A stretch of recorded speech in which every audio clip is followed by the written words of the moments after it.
Buenas tardes, Marco. ¿Cómo estás? Bien, ¿vos? Bien también. Muchas Bueno, gracias.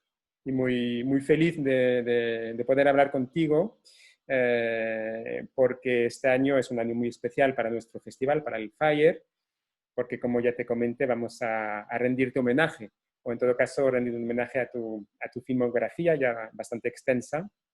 Eh, y este homenaje lo vamos a organizar un poco también con motivo del último estreno tuyo, en la última película que se llama El Cazador. Eh, Además de esta película que vamos a programar, este homenaje consistirá en dos otros títulos que vamos a reprogramar, que son Taekwondo y que codirigiste con Martín Farina en el 2016, y también Un Rubio, que es del 2019. Bueno, presento un poco, aparte de esto, las otras películas, ¿no?, que has realizado, porque aparte de estas tres cintas, hay unas cuantas otras películas que han pasado ya por el Fire, ¿no? Empezando evidentemente por tu primer largometraje, Plan B, del 2019, también Ausente en el 2011, con el cual ganaste el Teddy en Berlín, ¿no?, a la mejor película de temática LGTB, también Hawái en el 2013, también Mariposa en el 2015, y entonces son 7 largos tuyos que hemos proyectado en el Fire. Es casi, que no toda, pero casi toda tu filmografía. Y si contamos que en todo el Fire hemos proyectado 16 largometrajes argentinos, pues no es la mitad, pero se acerca bastante, ¿no? la verdad que sí. Entonces, sí, está bastante bueno, ¿no? Entonces ahí solo faltarían dos largos más tuyos, ¿no?, que son Tensión Sexual Volátil y Tensión Sexual Violetas, del 2012 y del 2013. Y también estos dos cortos que hiciste en el 2008, ¿no?, El Reloj y Una Última Voluntad. Y si no me equivoco, para ser más completos todavía, faltaría, ya no como director, sino como montador, como editor, perdón, tu trabajo en Fullboy, ¿no?, con Sí. Martín Farina. Y también, perdón, me he olvidado de tu participación en un largometraje colectivo que se llamaba 5, que es del 2010. Con eso creo que más o menos lo he dicho todo, si no me Muchas equivoco. cosas. Sí, muchas cosas, ¿no? En pocos años, porque del 2008 hasta ahora realmente es un buen trabajo, ¿eh? Sí, Y, la verdad que sí. y- y bueno, para acabar de presentarte, solamente añadir que naciste en el 77 en Buenos Aires, que estudiaste dirección en la Universidad del Cine de Buenos Aires, das clases también en la universidad, lo que no sé es de qué, supongo que de cine, En pero otra no. universidad doy clases de dirección y Ajá. de actuación en cámara Ujú. en otra universidad que se llama Civic. Muy bien. Estás bastante ocupado.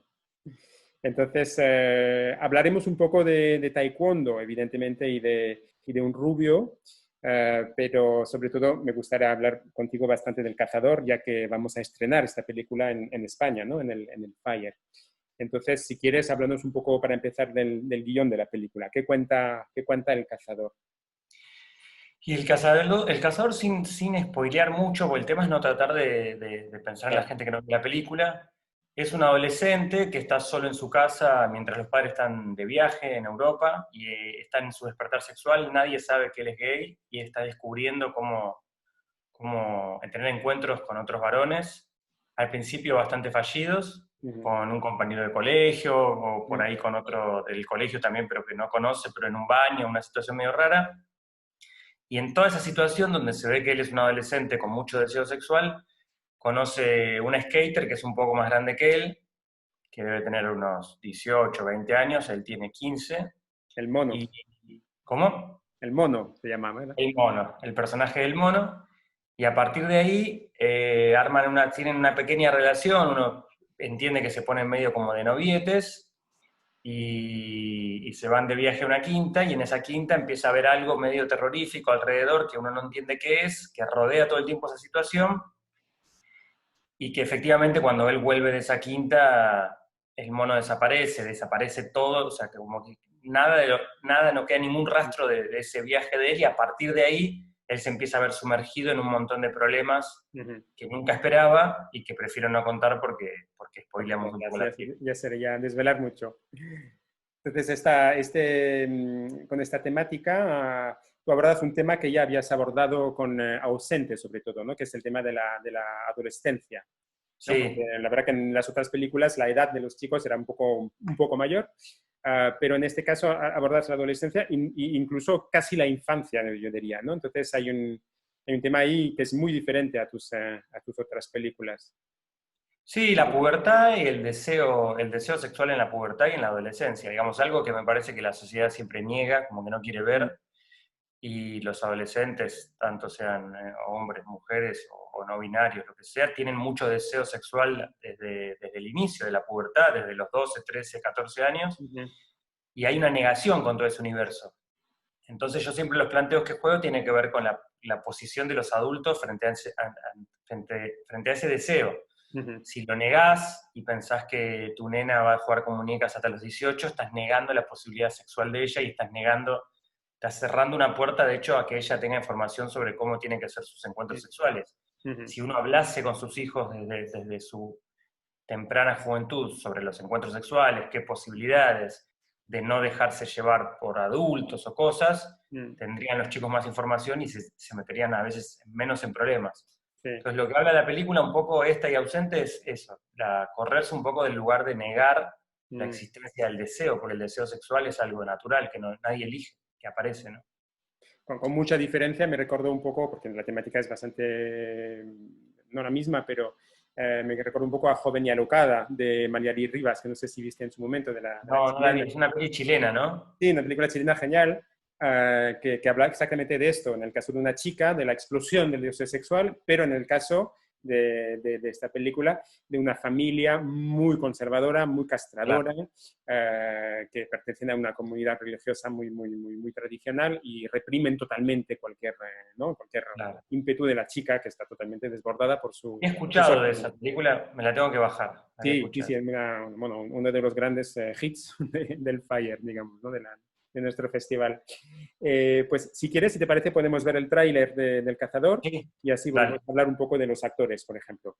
Les voy a compartir pantalla y vamos a lanzar el tráiler.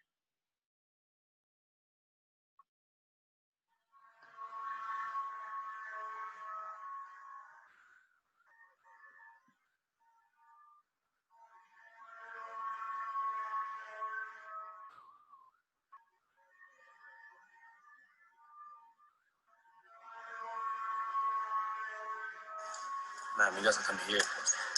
¿Quieren venir a la mía?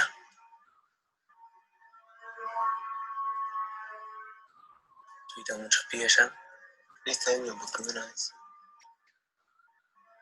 Está perfecto que te quedes en lo de Martín. Pero me mandas un mensaje, Ezequiel. No es primo él. Es como un primo segundo. Pasa que decimos que somos primos porque si no es un quilombo. ¿Cuántos años tenés vos? Compro 14 horas. Pero no funciona más, hermano. Está grande. Los pendejitos les tienen miedo. Yo te pido 1 o 2 pibes y ya está.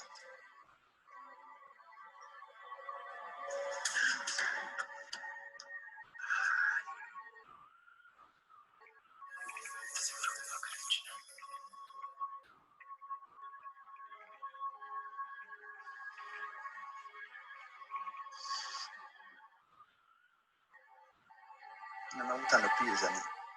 Esto es un trabajo, ¿viste?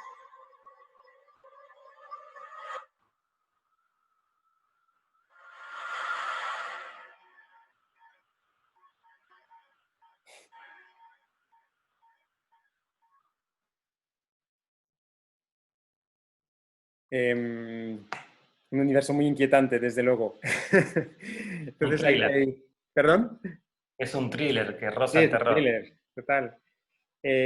Bueno, hay 4 actores, ¿no?, principales, podríamos decir, en la película, sobre todo Ezequiel, el personaje de Ezequiel que interpreta a Juan Pablo Cestaro, el mono, que interpreta a Lautaro Rodríguez, este chico más joven, que llaman Juancito, que interpreta a Patricio Rodríguez, y este personaje muy inquietante del chino, que es el primo, que interpreta a Juan Barberini. Entonces, bueno, ¿cómo fue? ¿Cómo los encontraste y tuviste que hacer un casting importante para cada uno? ¿Ya los tenías ya en mente? En realidad, el que tenía en mente fue a Juan Barberini, que es un actor argentino que ya había hecho muchas películas. Él está en fin de siglo, de hecho. Exacto. Y yo no la había visto Fin de Siglo. Primero filmé con él y después vi la película, que me encantó. Pero sí es un actor que tenía ganas de trabajar, lo convoqué y las fechas cerraban, entonces quedó en la película. A Lautaro Rodríguez lo conocía por mi mejor amigo, pero en un momento dudé de hacerle casting, yo no sabía si me cerraba mucho para... No sé por qué dudé, pero bueno, como el casting lo hizo Javier De Pietro, que es el actor de Ausente, Sí. el profesor de teatro también ahora y director de casting. Y Sí, que aparece justo al principio de la película, ¿verdad? Como un pequeño guiño. sí, como un guiño. Sí. Me dijo de hacerle casting, lo probé y me encantó, y después el resto a Juan Pablo Sestaro también. Dentro de un conjunto, un montón de chicos que probó Javi, justo ese día yo estaba en el casting, en general no estaba, pero ese día estaba. Me gustó su cara rara, sus cejas, Sí. muy buen actor, lo filmé de todos ángulos, le hice una prueba un poco mayor, y después terminó quedando, y el personaje más difícil, que era el más chico, más que nada por el tema de la familia, de que la familia entienda de qué era la película, de qué se va a filmar, de que se sientan, que no sientan que que se iba a estar en un lugar raro o una posición muy expuesta. Claro. El hijo. Pasó un día que con Lautaro yo le estaba haciendo fotos o pruebas para algo y me mostró, no, o le estaba haciendo fotos o yo estaba en mi casa, no me acuerdo, cuestión que nosotros ya estábamos mucho en comunicación, yo estaba mirando su Instagram y en su Instagram vi una foto con un pibito. Entonces le hice impresión de pantalla, le mandé un mensaje por WhatsApp y le dije, che, este amigo tuyo, ¿quién es? No le puedo hacer un casting porque me cerraba así perfecto. Me dice, es mi hermano, me dice, él estudió actuación, claro. Claro, que tienen los mismos apellidos. No me Patricio, había ni fijado, fíjate. nadie sabe eso. Patricio es el hermano de Lautaro. Vale. Vino a la prueba, era un poco alto, estaba un poco crecido, pero era perfecto, muy buen actor. Y me enamoré así perdidamente de su trabajo como actor, porque era muy natural, y lo Sí. llamé y terminó siendo el cuarto personaje de la película. Y así fue. Y entonces, volviendo al guiñito de Javier de Petro, es divertido, ¿no? Porque como que cierras un círculo, ¿no? Como Javier de Petro era adolescente en Ausente y se enamora de un profesor y ahora es profesor Totalmente. en El Cazador, ¿no? Hablemos un poco de los temas que abordas en la película, porque realmente no los abordas todos, pero abordas muchos temas que son bastante recurrentes, ¿no? En tu filmografía. Por supuesto, para empezar, que es una evidencia, pero esta fascinación por los chicos jóvenes y así, los pibes, ¿no? Que decís vosotros, jóvenes así de estilo un poco callejero, deportivo, con sus bambas, sus chándales, sus camisetas de equipos de fútbol, o sea, este estilo supongo que te fascina y yo lo veo un poco como estos chicos que están en la edad esta, entre los 15 y los 20 años, que intentan ejercitar su virilidad, pero que al final están escondiendo su sexualidad, ¿no? Eso es algo que te interesa explorar. Sí, más que nada lo masculino. El tema de la edad no tanto, porque la mayoría de los personajes de mis películas en realidad suelen tener entre 25 y 30. Ya. Fíjate que en Taekwondo, que Sí, en un Rubio, en en Plan Rubio B, en también. Hawái. Sí. Sí, es más ese target. Con adolescentes trabajé solamente 3 veces, que es en Ausente, en Mariposa y ahora en El Cazador. Pero sí lo que me atrae mucho es sobre todo el universo masculino, que siento que siempre estuvo como vedada esa parte, como siempre la homosexualidad o el ser gay está muy asociado a un estereotipo, y yo lo que pretendí siempre es como correr ese lugar y mostrar otro tipo de sexualidad. Sin embargo, muchas veces fui muy criticado, pero no me sentí yo tampoco, como que no me preocupa mucho, porque la representación de lo que hago tiene que ver con la representación del universo que yo conozco, de lo que yo me moví, de los lugares que yo me muevo, los gustos míos. Y sí hay un montón de gente que se siente muy representada, que dice, nos encanta que yo siento que en tus películas me muestra mi realidad. También es verdad que yo no puedo abarcar, a mí me encantaría abarcar todo el movimiento de empoderamiento marica que existe, o trans, o todo, pero también es verdad que son cosas que yo no conozco tanto. Claro. Entonces tengo mucho respeto y sí trabajo mucho sobre eso, sobre el ocultamiento o la negación del universo, de la masculinidad dentro del mundo gay, y yo exploro ese trabajo y trabajo mucho alrededor de eso. Soy repetitivo, como toda persona que trabaja con una obra, como con obsesiones, digamos, yo trabajo con obsesiones personales, con gustos personales, entonces siempre es como cíclico el trabajo. Pero sí, me encanta eso, me encanta visibilizar que lo gay no tiene que ver con el arquetipo social armado, Y aparte siempre mostrado en la película, en la televisión, siempre que muestran el gay, lo muestran de como muy mariposa y muy, Sí. digamos, y ahí es mucho más que eso, el ser gay. Eso es lo que yo trato de mostrar a veces. ¿Qué críticas has recibido en ese sentido? Tanto de la gente que no entiende el mundo homosexual, digamos, pero también desde el colectivo, o... No, desde la gente que no entiende el mundo o no conoce el mundo homosexual, al contrario, mucho agradecimiento de mostrar de que tu hijo, tu primo, tu hermano, tu amigo, que como que cualquiera puede ser gay, que ser gay no es una profesión, ni es una marca registrada en el cuerpo, nada que uno pueda, simplemente tiene que ver con el deseo sexual y amoroso, pero no es algo que de por sí tenga que estar visibilizado. Y de parte del colectivo, sí, recibí críticas más que nada por ahí de movimientos maricas, de decirme de que exponer ese tipo de masculinidades o potenciar ese tipo de masculinidades va en contra porque son imposiciones sociales, y yo siempre le vuelvo a decir que son cosas que uno no maneja. Yo no sé si yo me manejo con la masculinidad que me manejo, o me gusta jugar al fútbol y me gusta ir a jugar al pool por una obligación social. Y si fue así, bueno, ya está, se me creé así, soy esto, y a partir de esto que soy, muestro el mundo con mis ojos. Pero sí, a veces te da bronca porque sentís que hay un poco de como crítica, y vos decís, me criticás a mí, que soy el exponente más grande del cine queer casi de Latinoamérica, mi herramienta política es súper fuerte y me venís a criticar a mí. ¿Por qué no vas a criticar a otros? O sea, si justamente mi bandera con el tema de lo queer es enorme y con una fuerza muy grande. Pero bueno, a veces se le pide todo, ¿viste? Como que te piden que todo, que abarques todo. Sí, Que no, yo me no encargue puedes de contentar nunca en la mostrar todos juventud. los problemas del colectivo, claro. Hay otros temas que me gustan mucho en tus películas, más allá de esto del erotismo masculino, es el tema de las casas. Le das mucha importancia, evidentemente, como marco muy importante, ¿no? de tus rodajes.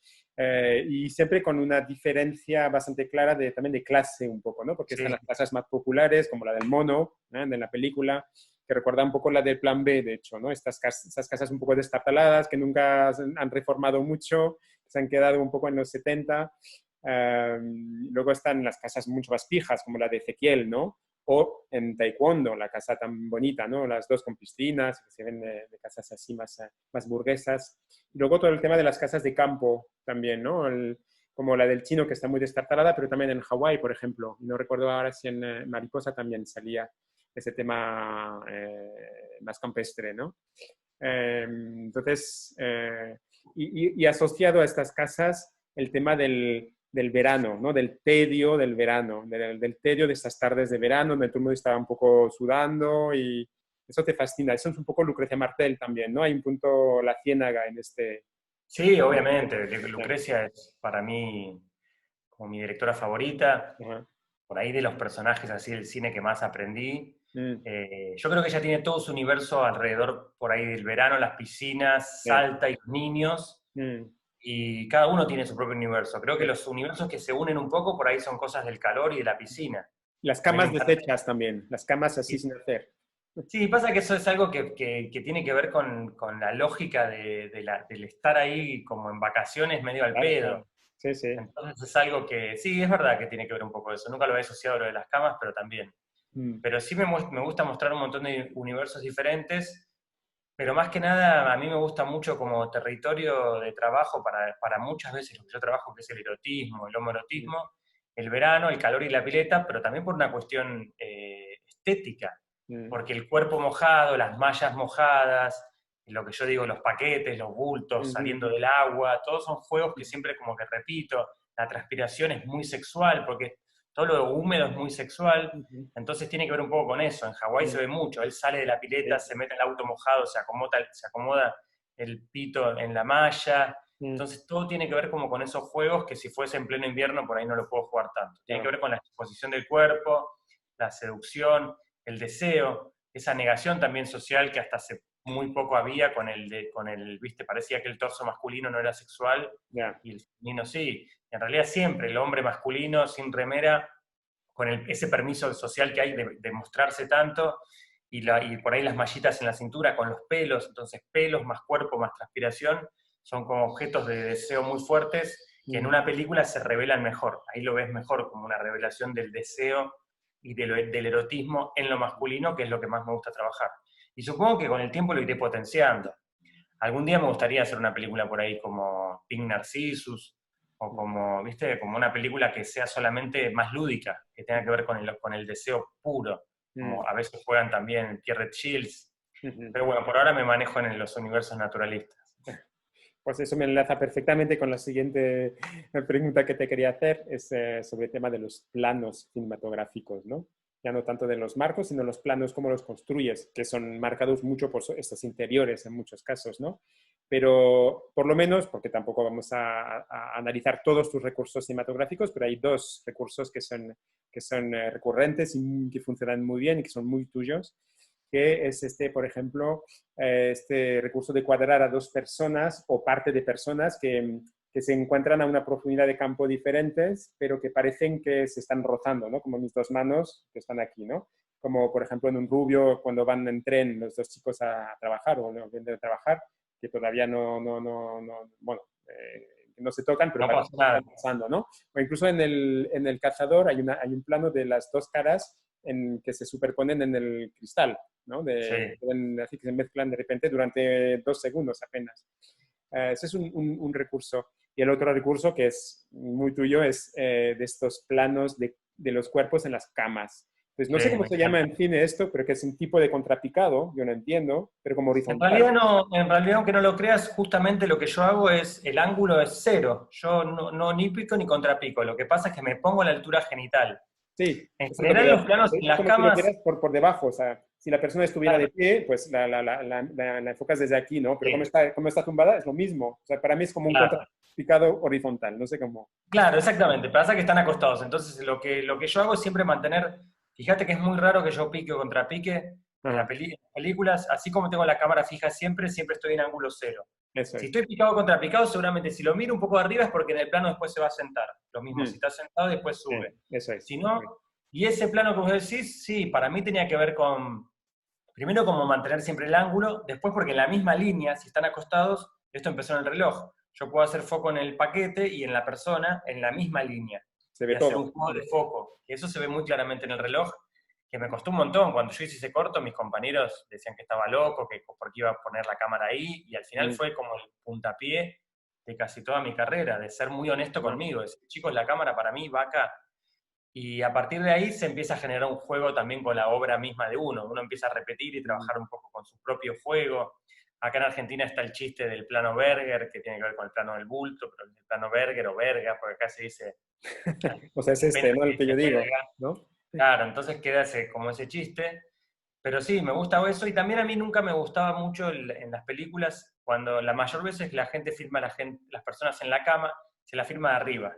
Mm, Entonces a mí eso no me gustaba mucho, me daba sensación de muy cinematográfico, mucha ujú, evidencia de lo cinematográfico. Entonces mm, mi forma de filmar siempre es como si fuese yo, una persona mirando y escondida en diferentes lugares. Entonces, si mm, yo estoy escondido mirando a alguien acostado en la cama, lo más probable es que mm. esté al borde de la cama espiando. Por eso ese plano nace así un poco. No, y aparte que permite cuando hay dos personas, pues ver muchas cosas que igual no se verían de otra manera, ¿no? Y Exactamente. los pies, por ejemplo, cosas, detalles muy triviales que en el fondo hacen la riqueza, ¿no? del tema. Y los paquetes, por supuesto. ¿No? Los paquetes. En plan B hay varias escenas gloriosas de ¿no? Cuando poco ¿Qué a poco te paquete? van Plano acercando en paquete. la cama, el primer día no, pero poco a poco le pone el brazo encima y tal, es muy chulo. Entonces, esto claro, ahora supongo que te salen solo, ¿no? Estos planos o los tienes que, Sí, los depende de la trabajas película. mucho o... Depende de la película. Siempre es algo que me gusta como volver, pero tampoco trato de no forzarlo. Mm, En Un Rubio hay un plano así que tiene que ver con la desnudez de Gastón, que es así ujú, también al borde de la sí, cama, sí, y después una misma desnudez de Alfonso. Trato de manejarlo siempre que me sea útil también, mm, pero en El Cazador, por ejemplo, que es una película que yo quería evitar todo tipo de homoerotismo por el tema que termina tocando la película, mm, lo evito un poco, pero igual mantengo muchas veces la cámara en ese plano. Depende. ujú, Eh, por ahí también algunas veces fantaseé con hacer los juegos que hace Kim Ki-duk. Kim Ki-duk es mi director favorito. ujú, Y él tiene una película que se llama Primavera, Verano, Otoño, Invierno y Primavera. Y después tiene una película que se llama El Aliento, donde en la cárcel una chica construye las diferentes estaciones en un cuartito y vuelve a repetir. A veces fantaseo yo un poco con hacer una película que también juegue como con otras, o que los paquetes sean algo como absurdo, no sé, ¿entendés? Como si fuese una exposición fotográfica de paquetes, no sé, siempre pienso en cómo ir trabajando sobre esos mismos conceptos, porque es divertido también, a mí me divierte mucho hacer películas y me divierte mucho, de hecho yo dejo miles de guiños para la gente que conoce toda mi filmografía. En El Cazador está escondido el Viewmaster en algún lugar, siempre está en algún lugar, está escondido. Repito juguetes de una película a otra. Hay una Como un actriz plan que B, está ¿no? en Que le todas las regala un películas. sí. No, Claro, no, la es actriz, en El por ejemplo, Cazador. Sí, no, no. la abuela, la que hace de abuela de Juancito en El Cazador, es la mamá de tanto de Gastón en Un Rubio como la mamá de Lucas en Taekwondo. Ah, es Después verdad. está en Ausente, está en Mariposa, está en Plan B, o sea, esa actriz la repito siempre. Ujú. Los colores a veces me gusta repetir, bueno, los planos obviamente, a veces el juego de los actores, como meter a Javier de Pietro de profesor, como dijiste vos en esta película, donde se repite algo 10 años después. Sí, me divierte jugar con el propio material, que no interfiere, porque una persona que ve El Cazador y nunca vio una película mía, le da igual, nada cambia. Ujú. Pero las personas que conocen mi trabajo, está El Reloj, que es mi primer corto. Que no he Sí, visto siempre todavía. tengo, claro, siempre tengo un montón de juegos Ajá. propios con las otras películas. Ujú. El Cazador, claro, ha recorrido algunos festivales importantes ya, ¿no? O sea, en Ámsterdam, ha estado en Guadalajara, ha estado nominado al premio Maguey, has estado en Londres también en el BFI, ¿no? En el Flair, en Rotterdam, dos veces en Australia, ¿no? En Brisbane y en Sydney. Seguramente me dejo algunos. Vas a seguir, evidentemente, supongo, con la promoción, ¿no? En festivales, estará en el Fire ahora Sí, en pasa septiembre. que, claro, este año fue muy raro porque Claro. medio que se cortó, yo casi no pude viajar a los festivales, iba a Mm. estar también en Molodist, que iba a ser Ajá. jurado este año y se pasó para el año que viene. Sí, todo fue como mutando, pero más que nada por el tema del Mm. COVID-19. Y en salas, de momento, no ha salido, no podrá salir hasta, bueno, en la Argentina me imagino que no. No, y ya no creo que en Argentina ya se estrenó de forma online, no creo que Mm. llegue a salas. Y bueno, es la suerte que le tocó a esta película también. Mm. Hablemos muy brevemente de las dos otras películas que componen este pequeño homenaje. Una pregunta nada más para cada una, ¿no? En el caso de Taekwondo, la codirigiste entonces, como dije antes, con Martín Farina. Explícanos cómo surgió esta colaboración, cómo fue la idea de trabajar juntos en esta película y cómo os repartisteis un poco los roles. En realidad, nosotros diseñamos una película para filmarla como si fuese Fullboy, en principio. Mm. Iba a ser una película medio improvisada, con juegos de actores que iban a tratar de armar cosas, no había ni siquiera estructura. Y yo un poco a medio camino, 2 semanas antes, me asusté un poco, no sé si me daba tantas ganas de tirarme tanto hacia la pileta y armé un guión. Terminé escribiendo el guión. Y después, cuando nosotros filmamos un lunes y el viernes, el actor también me dijo, che, yo sé que hay escenas escritas y está todo armado, pero no sabría qué improvisar. Si vos me decís como que empiecen, no sabría qué tengo que hablar. Mm. Y me agarró miedo porque él era el protagonista, Gabriel es el que me planteó esto, y dije, no, bueno, escribo el guión. Y en ese fin de semana escribí todos los diálogos. Mm. Entonces el lunes, cuando llegamos a filmar, yo llegué con copias de todos los guiones para todos los actores, como eran igual 9 actores y la película era tan coral, Sí. siempre había el tiempo que lo aprendan, no es que necesitaban el guión mucho tiempo antes, y ahí se dieron cuenta que había una película. Y la película en realidad la filmé yo, la dirigí yo, excepto los momentos, por ejemplo, de pileta de natación, Mm. todo lo que tiene que ver con lo lúdico. Cuando ellos están en la pileta de natación lo filmó Martín solo, cuando ellos se van a jugar al fútbol se fue Martín a filmar eso solo, mientras yo seguía pensando cómo filmar otras cosas. Mm. O sea, lo que es pileta, cancha de tenis Ujú. y fútbol lo filmó él. El resto lo filmé absolutamente todo yo, iba poniendo la cámara y armándola y dirigiéndola a todo. La película originalmente era una dirección absolutamente mía, digamos, él me acompañaba. Pero también es verdad que cuando terminamos de filmar la película yo sentí que él había sido parte bastante importante, que nosotros éramos muy, muy amigos, Mm. que estaba bueno que yo lo respalde un poco, él había salido con fútbol y darle como una especie de respaldo con la película. No iba a aparecer originalmente él como director Ujú. y también había un concepto que yo estaba un poco errado, que aprendí también ahí, que yo pensé que codirector era un poco como si fuese un vicepresidente, como que era obvio que había un director y alguien que acompañaba esa Mm. dirección.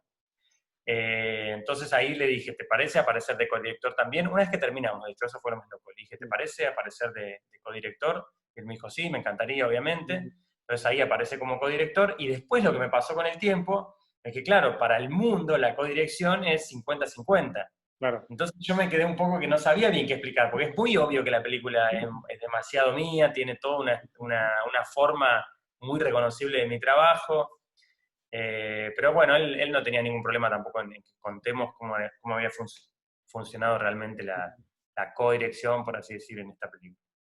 Está bien, porque además, no sé si en las anteriores, pero en un Rubio, si no me equivoco, también hiciste participar a otros actores, o sea, y amigos tuyos, ¿no? Digamos, o sea, el propio Gastón Reyes es coproductor, y también Sí, nosotros filmamos el actor Taekwondo, de Lucas, Taekwondo, Paco, claro, él es el también es... productor él ah, es el productor de Un Rubio. mm, Sí, pero pasa que en ese caso, en el tema de la dirección, un poco tenía que ver con que yo es muy difícil, si lo soy honesto, es muy difícil que yo pueda codirigir ya. formalmente.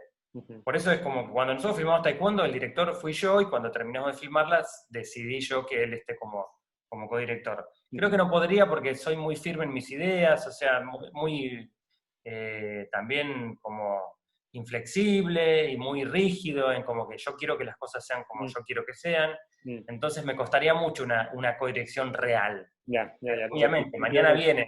Ajá, mañana viene Sofía Coppola y me dice codirijamos, y nada, no me importa nada, voy para adelante. ya, ya, Pero ya. creo que es algo que aprendí también, que no sé si me resultaría tan Ya. fácil algún momento dar el brazo a torcer con eso. Se dio Eh, más que se decidió, digamos, ¿no? En este caso. ¿Cómo? Se dio, más que se decidió, se dio. Sí, Aconteció. se dio que yo sentí que él, de hecho, yo después lo hablé con una productora y me dijo, no, bueno, pero cuando vos mandás a alguien a filmar a un lugar, estás dirigiendo, pero mandás como un equipo a otro lado. Yo ni Mm, siquiera sabía.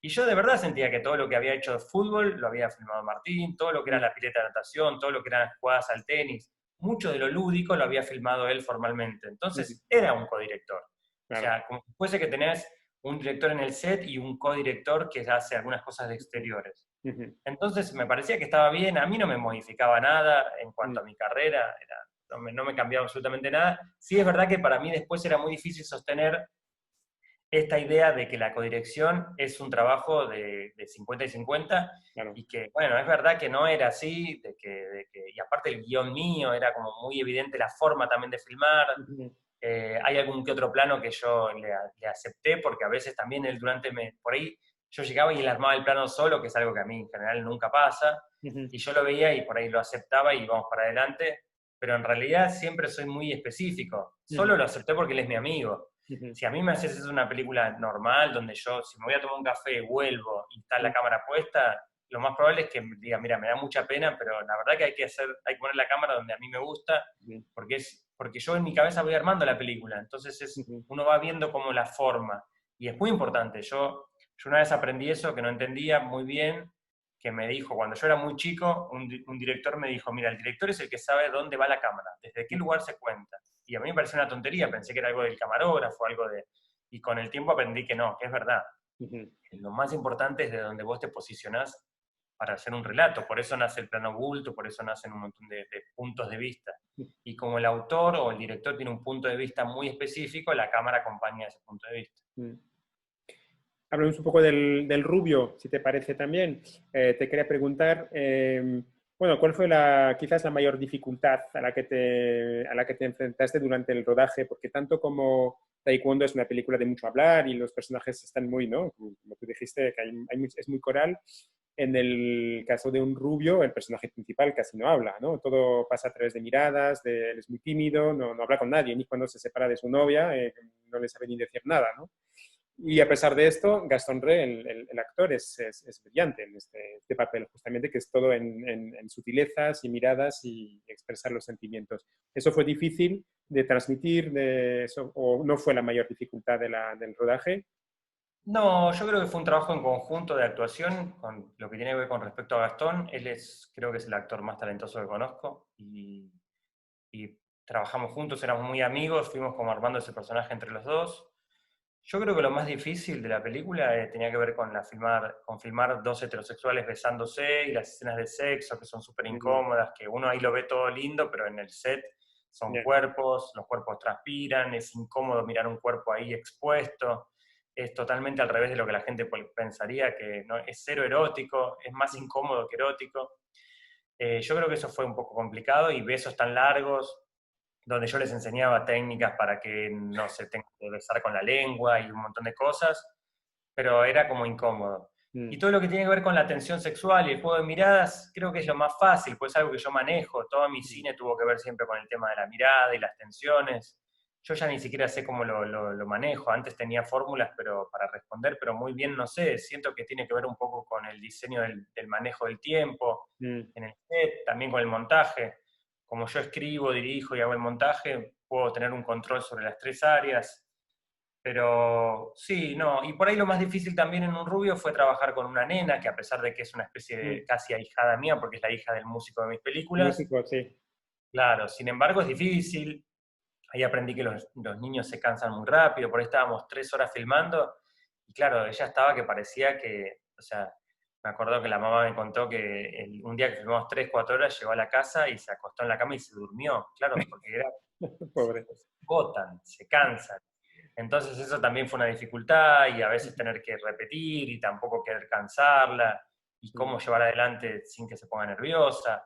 O a veces ¿Sale no se ella acordaba. sale ella en El Cazador? ¿Es la hermana de Ezequiel o es otra niña? Sí, sale en El Cazador y es la Ah, hermana de ese. eso Se es. escucha un ruido acá, ¿te molesta? ¿Hay un ruido que No, entra? no, no, no, yo no oigo nada. Tranquilo. No, no. Bueno, Hiciste una incursión en el mundo lésbico con tensión sexual violetas. Eh, ¿Te apetecería volver a explorar el mundo de las chicas? ¿O tienes algún proyecto o no, no particularmente? no, no tengo ningún proyecto, sí, me gustaría, en algún momento lo planteé, en otro momento me junté con un par de amigas para pensar un par de ideas. Ujú. A veces fantaseo con mezclar un poco, por ahí jugar con el deseo gay sobre lo femenino, a veces, que a cada tanto se nos despierta, pero no lo sé. Por ahora no tengo nada específicamente pensado Mm. alrededor de eso. Eh, no, por ahora no específico. O sea, a Ya, mí me parece que el universo masculino, y aparte yo creo que también el que mucho abarca, poco aprieta, ya. entonces yo creo que todavía de mi obra tengo tela para cortar. Mm. O sea, yo creo que si tuviese que filmar todas las ideas que tengo en la cabeza, no me da ni siquiera la vida. Hay una Entonces, película. Perdón. sí. No, di tú, di tú. No, entonces me pasa eso, que siempre digo, bueno, ahora voy a hacer una comedia romántica bastante parecida a Plan B. Yo me alejé mucho de Plan B Mm. en su momento porque fue tan exitosa que no quería repetir fórmula. Y después pasaron 10 años y ahora sí me dio ganas de repetir fórmula, entonces voy a hacer una comedia muy parecida de estructura, una comedia romántica de enredos, de Mm. estructura, que se llama Los amantes astronautas. Pero también hay como tópicos que me gustaría jugar, como, no sé, o película retrofuturista, o trabajar Mm. no sé, en la selva, o hacer una película de época. Mm. En un momento fantaseaba con hacer una película casi como un western, pero con dos personajes que se escapan y están encadenados. O sea, hay tantas cosas que me gustaría filmar, o trabajar también como, en un momento quería trabajar con una película como con 3 planos diferentes de tiempo, digamos, tantas Mm. cosas que Mm. siento que no sé si voy a poder concretar. De hecho, la idea es crecer y un día poder armar esos proyectos, pero algunos que es verdad que si hoy lo pienso, se lo mando a un productor y me dice, no, olvídate, esta película es imposible de hacer. Si yo mañana en Argentina a un productor le digo, quiero hacer una película que todo el tiempo pasa arriba de un tren en movimiento, me sacan cagando. Entonces, es tantas las cosas que siento que quiero retratar todavía del universo masculino Mm. que mi deseo en el fondo sería que aparezca una especie de mujer que retrate todos esos universos y que le corresponda como a ella esa parte, así como a mí me corresponde el Bueno, combo de los... es que iba a decir que ya la hay con Clarissa Navas, ¿no? Con Hoy partido a las 3. Sí, sí, con Es Clarice, una película muy, muy Berger en ese sentido, ¿no? Porque el mundo, totalmente. el tedio de las tardes, ahí en el campo, el fútbol, las chicas que no saben, que no se, que se enredan y tal, o sea, Totalmente, o sea que totalmente. la hay, yo diría. Vamos a ver porque a veces lo que pasa con los directores es que por ahí, muchos de los directores que hacen cine queer a veces hacen una o dos películas y después como que son deglutidos por el sistema y bueno, y empiezan a hacer como de todo. Porque ser muy honesto y coherente con la propia mirada es muy difícil también a veces, porque el mundo te exige otras cosas. A mí mismo, todo el tiempo me están preguntando cuándo voy a hacer una película que no sea gay, ¿viste? Y yo más me lo dicen, más digo, olvídate. Ya. Todo lo que voy a hacer en mi vida va a ser gay. Muy bien. Bueno, porque es una herramienta. Y no, y aparte porque me gusta. Y aparte que yo no hago cine, yo siempre digo, yo no soy un servicio público, yo no hago nada para nadie, no me quiero ganar el Oscar, no me importa. Yo quiero hacer películas y voy a seguir haciendo las películas que me interesan a mí, y el que no le gusta no tiene, o sea, no es obligatorio, no son películas que las dan en el secundario, en el colegio obligatorias, que deberían igual. Pero son películas, son películas. Nos interesa mucho que sigas así. Hay una película de toda tu filmografía que es especialmente fetiche para ti, que es, para la cual tengas un especial cariño porque el rodaje fue genial, porque todo fue fácil o no, pero que te divertiste muchísimo.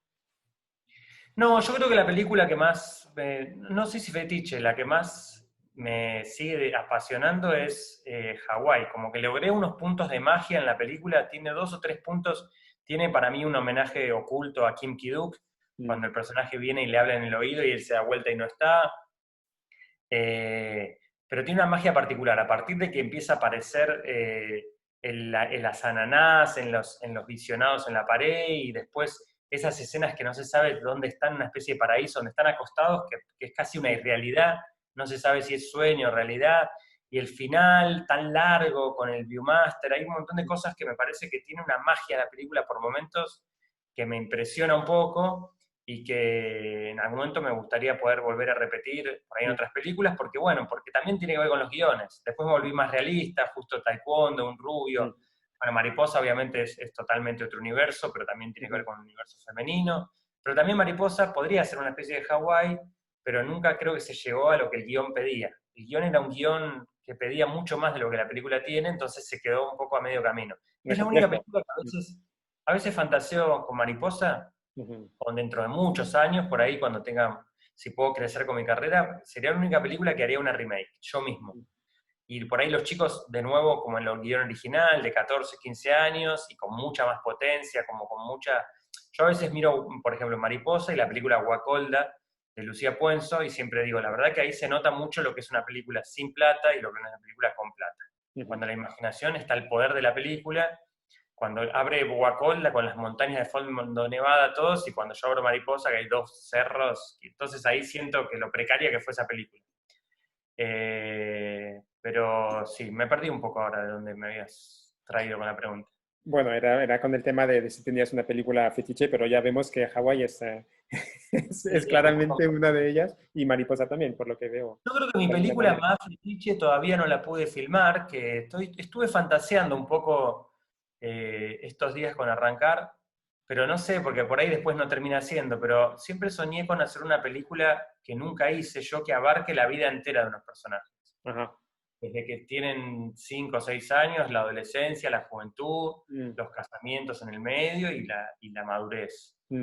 Y eso me encantaría. Un poco como el libro que pasa todo en Venecia, es un libro muy famoso, Amistad Profana.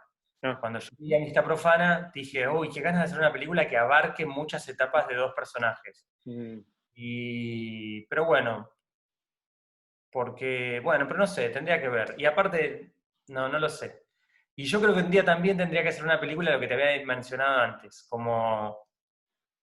De hecho, tengo un guión de una película que es una especie de distopía, retrofuturista, como te dije, como si fuese una película más parecida a Gattaca.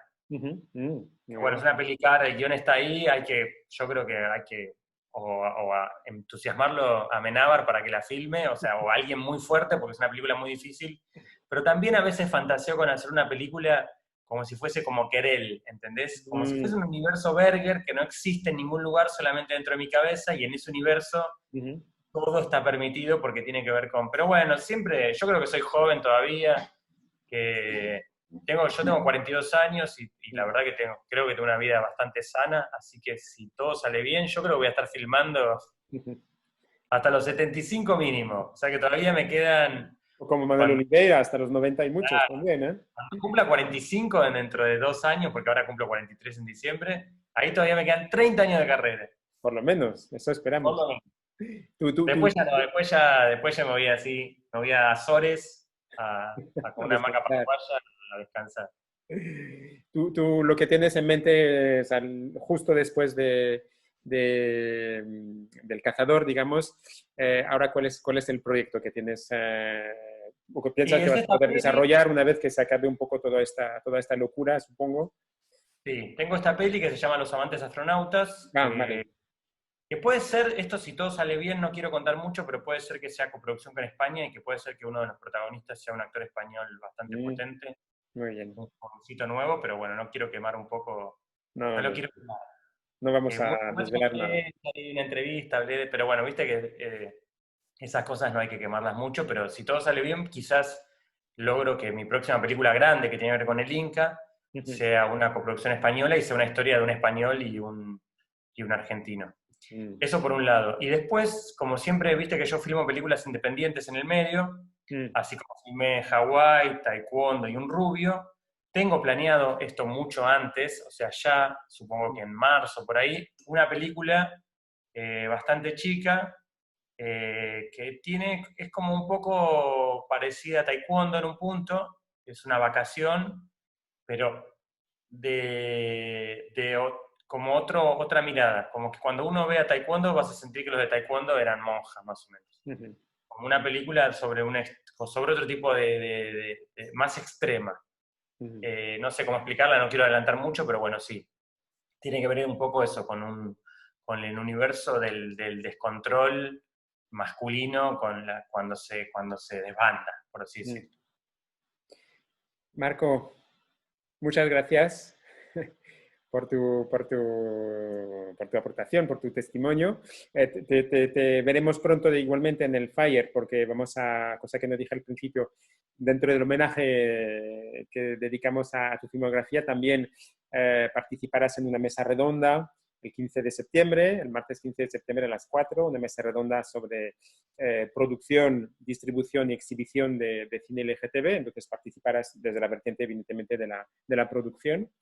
O sea que me alegra que podamos volvernos a ver bastante pronto y espero entonces que nos veamos de verdad y te vienes a rodar a España, a ver si haces una incursión en Barcelona, sería genial.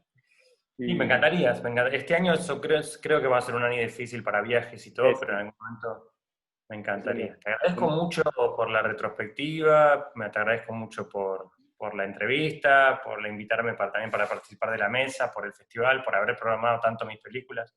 Así que muchas gracias por eso. gracias a ti, Marco. Nos vemos pronto. Un abrazo Nos desde vemos. Barcelona. Hasta Que luego. vaya muy bien. Hasta luego. Hasta luego.